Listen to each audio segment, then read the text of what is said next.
Shalom Pak Bambang. Saya mau izin bertanya, apa makna Yesus duduk di sebelah kanan Allah? Apakah ada dua kursi? Mohon pencerahannya. Maka kalau Anda sering dibully, ya, itu harus tahan bantingan, akalnya dipakai, supaya sekalipun kita tidak membuli orang lain, tapi bisa menjawab bulian orang lain. Itu kira-kira, tidak usah kita membalas ngejek dengan mengejek, tidak usah lah. Itu bukan cara Kristen seperti itu. Duduk di sebelah kanan Allah itu bukan dua kursi, itu perumpamaan. Pinter lah. Masa yang gini aja kita bingung. Kalau Anda belajar bahasa Inggris, tapi kalau mimpimu masih pakai bahasa Indonesia, itu belum lancar bahasa Inggris. Jadi kalau kamu menguasai ini, kalau mimpimu itu sampai kira-kira ada naskah-naskah, Qumran, terus kemudian sejarah Yosefus Israel, itu baru kamu lulus. Kalau lulusnya pakai Google belum lulus itu.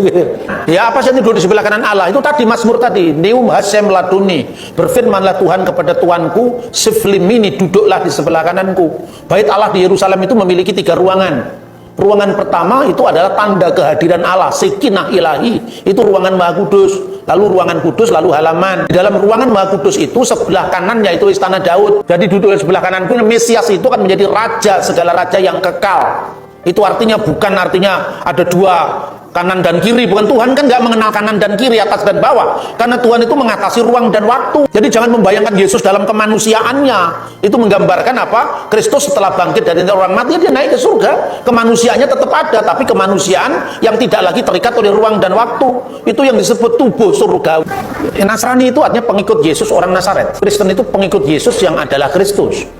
Mula-mula Nasrani itu dipakai untuk orang Kristen berlatar belakang Yahudi. Jadi setelah Yosefus, ahli sejarah Yahudi abad pertama, kan mengatakan bahwa ada orang Saduki, orang Parisi, orang Nasrani. Tetapi Cornelius Tacitus menambahkan satu lagi, yaitu orang-orang pengikut Yesus dari Nazaret. Itu disebutkan juga dalam Kisah Rasul pasal 24 ayat 5, bahwa Paulus disebut salah seorang dari sekte orang Nasrani. Nasrani itu pengikut Yesus dari kalangan Yahudi. Sementara kalau Kristiani, itu Kristianoi jamaknya, Kristianos itu tunggalnya, itu disebutkan dalam Kisah Rasul 11 ayat 26, yaitu orang-orang Kristen yang dari latar belakang bukan Yahudi. Yang dari Nasrani tadi jemaat yang bersunat, yang Kristen itu jemaat yang tidak bersunat. Terus kemudian menyelesaikan itu bersama para rasul di Antioquia, dicatat dalam Kisah Rasul pasal 15 tadi. Utusannya dikirim untuk menyampaikan putusan para rasul di Yerusalem bahwa untuk orang-orang bukan Yahudi tidak berlaku hukum Musa, tapi hukum apa? 4 hukum yang disebutkan di situ sebetulnya hukum Nuh. Lalu setelah Petrus, kemudian muridnya namanya Ignatius dari Antioquia mendamaikan antara 2 kelompok Yahudi dan bukan Yahudi tadi. Kemudian disebutkan di sana sebagai apa?